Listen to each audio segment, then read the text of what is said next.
বিসমিল্লাহির রহমানির রহিম। আসসালামু আলাইকুম। আমি রয়্যাল হাউস স্পোর্টস থেকে মুন্না বলতেছিলাম। কালকা ফ্রাইডের মধ্যে আমার দোকান বন্ধ ছিল, আমার খালু মারা গেছিলো এই জন্য। তো যারা দূর দূরান্ত থেকে আসছেন আমাদেরকে পান নাই, তো আমাদের পরবর্তী সপ্তাহ থেকে খোলা থাকবে না, এভরিডে দোকান খোলা থাকে। হ্যাঁ, এই যে দেখেন সবাই দোকানে আসছে, আর আল্লাহ পাক আমার খালুকে বিজনেস করুক।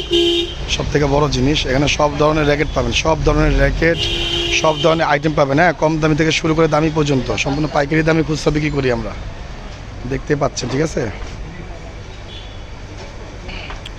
সমস্ত আইটেম পাবেন, কম দামি থেকে দামি র্যাকেট থেকে সব কিছু পাবেন।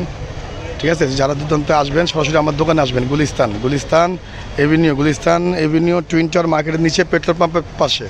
ঠিক আছে, পেট্রোল পাম্পের পাশে গুলিস্তান এভিনিউ, পেট্রোল পাম্পের পাশে গুলিস্তান, বেলপট্টি মার্কেটের ভিতরে, বেলপট্টি মার্কেটে পেট্রোল পাম্পের পাশে, মনে রাখবেন গুলিস্তান।